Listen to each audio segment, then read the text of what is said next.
Ebola, its own discoverer, calls it a spectacular virus, one of the most lethal, and now out of control in West Africa, according to Médecins Sans Frontières, where the deadliest outbreak on record is spreading like wildfire. And it is gruesome. Most of those who get it will die through uncontrollable bleeding, as hundreds are now succumbing in Guinea, Sierra Leone and Liberia. As President Ellen Johnson Sirleaf calls this a national emergency, health ministers from across the continent are urgently gathering in Ghana right now to figure out how to try to combat this crisis. Just today, the Red Cross was forced to suspend its operations in southeast Guinea, ground zero for the current outbreak, when a group of armed attackers threatened its health workers there.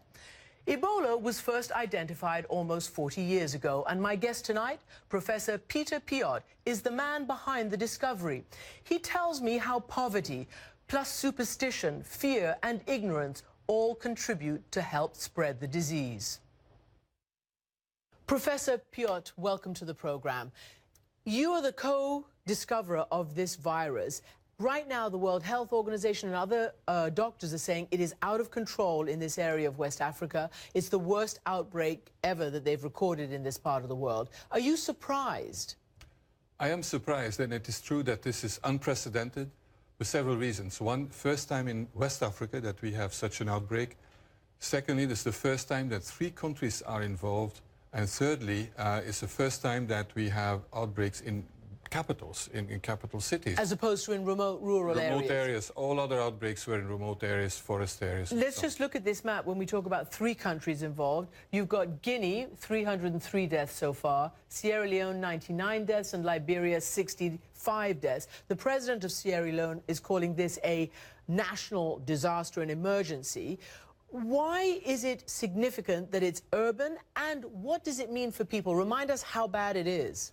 Well, Ebola virus infection starts with, something that looks like the flu. Headache, fever, maybe diarrhea. But then you can develop very fast bleeding that's uncontrollable, and that's how people die, although not all of them, 80–90%. And the problem is that what we can do is, in theory, very simple. You soap and gloves.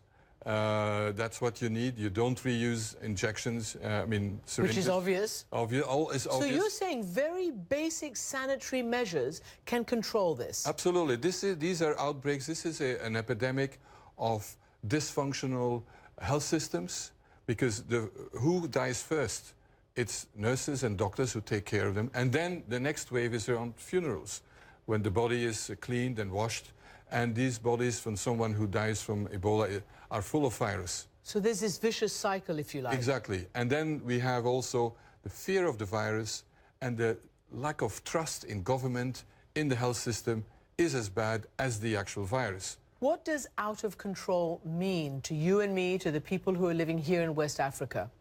Well, first of all, when I see these figures, every day there are new infections, new deaths, meaning that this epidemic is still alive and well and spreading. That's one thing. Secondly, because it's also happening in urban populations, isolating the patient, finding the contacts is far more difficult than when you're in a remote rural area where everybody knows each other and where the community leaders also can help.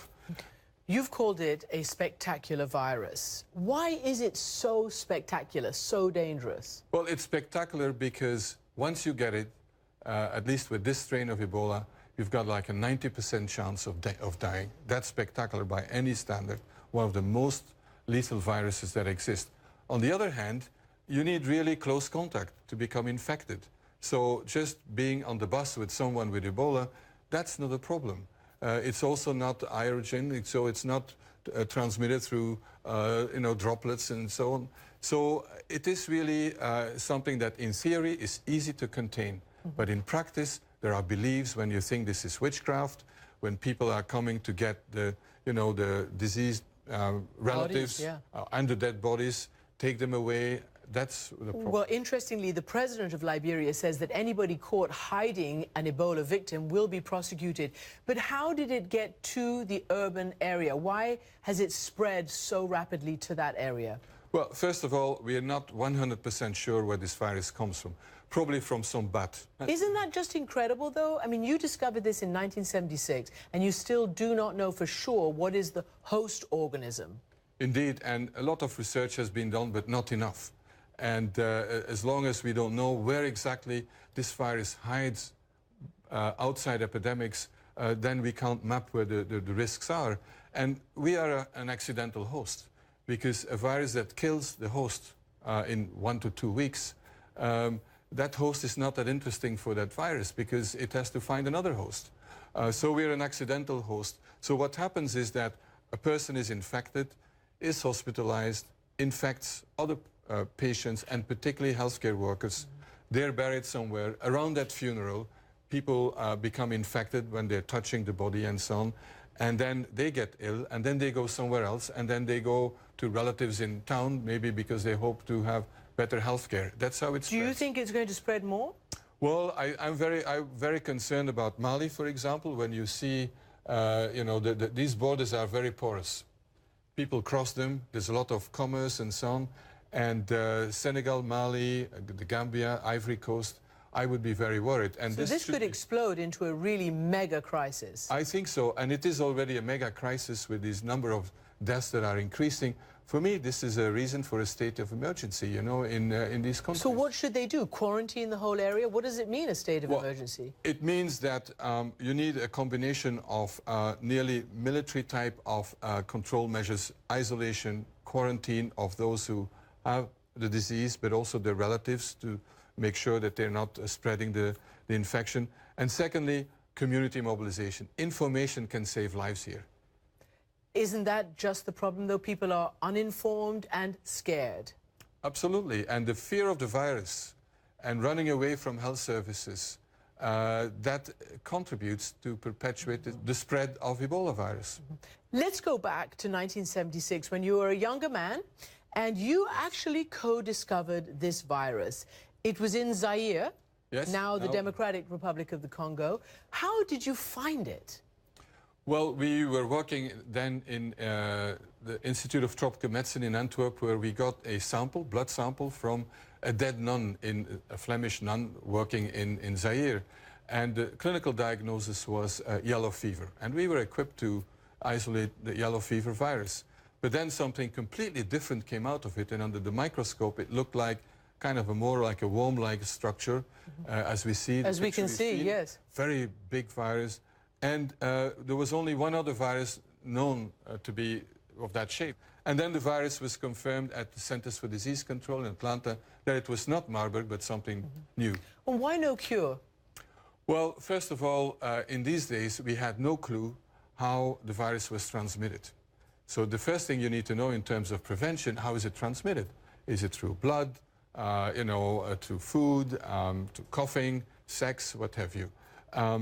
And that's very important when to contain an epidemic. And we found it was close contact and reutilizing syringes and needles. Now, treatment, there are some experimental treatments that have been tried out in monkeys, but never in people. And so the problem... Should it be? I think it should be, because in this case there are so many people who are ill. It's a way of trying to find out whether something works, and I think it will reinforce the belief and reinstall the belief of people in health services. Is this virus becoming more resistant? No, I don't think there's any evidence for that it's becoming more virulent or more resistant. Or morphing in any way? No.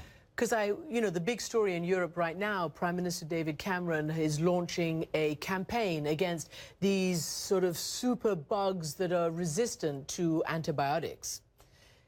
They say something like 5,000 people in England, 25,000 people around Europe die every year because of resistance to antibiotics. Am I getting that right? Absolutely. This is one of the biggest challenges of the future, and that is the possibility that some of the very banal bacterial infections will be untreatable, and then major surgery will become untreatable. People admitted to hospital will die from these infections. We already have some strains like that for tuberculosis. And so I fully agree with Prime Minister Cameron that this is one of the big scientific and public health challenges of the future. And what do we do about it? First of all, prescription of antibiotics needs to be more disciplined, only prescribing and taking them when it's absolutely indicated. Otherwise, that contributes to developing resistance. Secondly, a lot of antibiotics are given to animals, and that contributes to the development of resistance because the food that we have and that is full of antibiotics. And thirdly, there's been market failure in terms of developing new antibiotics. We need new approaches, new antibiotics, and that's where a number of new initiatives are being taken by the UK government, by WHO in the US. So I think now, because of the greater awareness, there is hope. But we're running out of time. Professor Peter Piot, thank you very much indeed for joining me. Thank you, Christian.